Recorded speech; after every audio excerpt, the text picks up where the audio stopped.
Hey guys, welcome back to Kickstart Bodybuilding Edition. For those of you who don't know, my name is Ivana Haynes, and this year I'm training to compete in my first ever bodybuilding competition.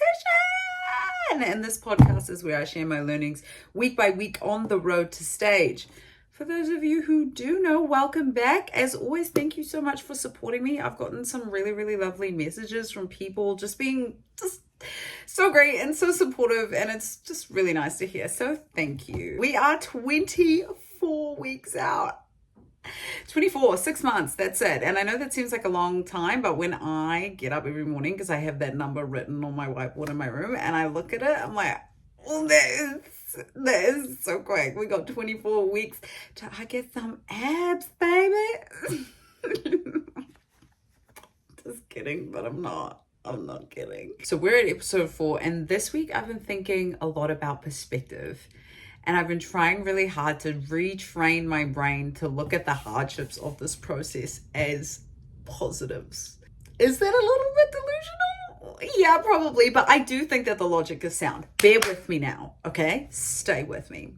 There were 2 people in my life that said some things to me that really stuck with me. The first one was my coach very early on in the process. He said, you're going to be hungry sometimes. That's just the nature of what we're doing here. You kind of need to learn to deal with it. The second one was my dear friend and sister-in-law. She's done bodybuilding, and when she was in her prep, I remember her saying to me, I'm just learning to look at hunger and feelings of hunger as a sign that the process is working, right? And that always really stuck with me, because people in a diet, they're like, I'm just so hungry all the time. Like, yeah, you're fucking hungry. You're in a deficit. In a bodybuilding setting, where we're trying to get so lean to the level that we are, it'd be fucking weird if you weren't feeling hunger.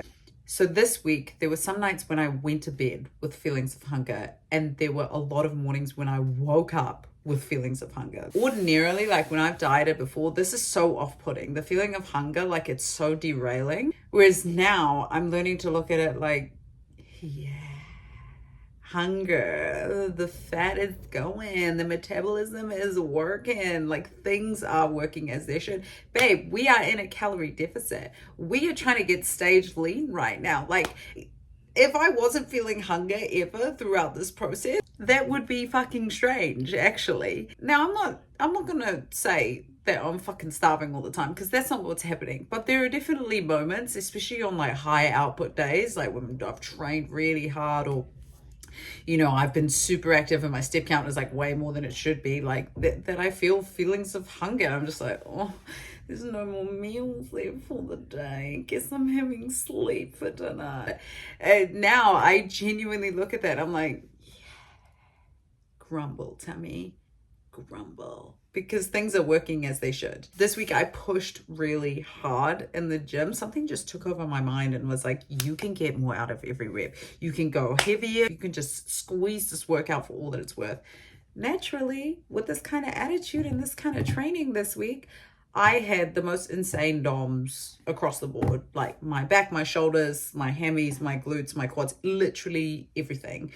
Even now when I get up to walk around, my glutes are just like, no. Ordinarily, this would be really off-putting, like, fuck, why did I push so hard? Whereas now I'm like, hell yeah, you have DOMs, because you push really hard and you work those fucking muscles and you got every ounce of juice from those workouts. And so I'm not put off by a little bit of pain. Like, do I want to be like, when I'm walking around all the time? No, absolutely fucking not. But I'm going to recognize that these DOMs have come from a really good output, like I put a lot into the workouts, and now my body is being like, yeah, we're feeling that. And that's not a bad thing. Like, what the fuck else are we doing here? Do you know what I mean? Every night I get into bed, and by the time my head hits the pillow, I'm exhausted. I'm so tired.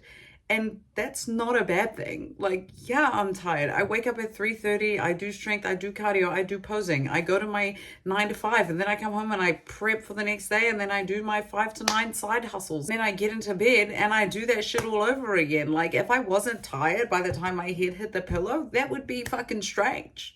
Because what the hell have I been doing the whole day? Why am I not tired? Why am I not ready to sleep? Do you know what I mean? So now I'm looking at tiredness as well as a reflection of the fact that, yeah, I'm squeezing the most out of every day. I'm doing so many things to achieve my goals that, yeah, by the time my head hits the pillow, girl, I'm away with the fairies. Like, I'm gone, I'm dreaming, and that's not a bad thing. So yeah, all that is to say that perspective is so important, because a lot of the time these feelings come up, feelings of discomfort, tiredness, exhaustion, like stress.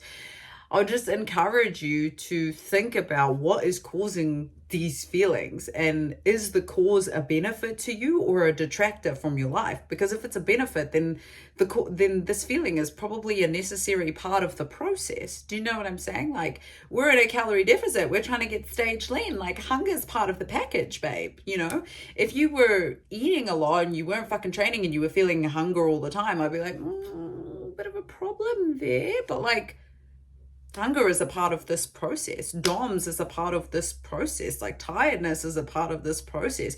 We're working towards a goal. And honestly, it'd be a little bit fucking strange if we weren't feeling any of these things. Now, should we be feeling this all the fucking time? Probably not. Maybe closer to stage, we can expect that. But the reality is, it is part of the process, and you do just need to learn to deal with it. And so for me, I'm just tricking myself into thinking that it's a good thing. I'm not even tricking myself, because the logic is sound. I do think it's sound. I'm viewing them as positives, as indicators that I'm doing what I'm supposed to be doing and the process is fucking working. So there we go. So that's what I learned this week. Perspective, y'all.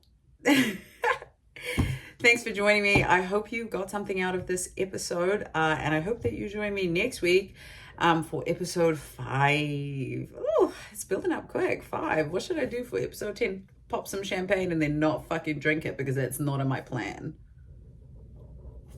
As always, I'm not a professional. I'm just a bodybuilder talking about her experience, so you can take from this what you will. Okay? Bye.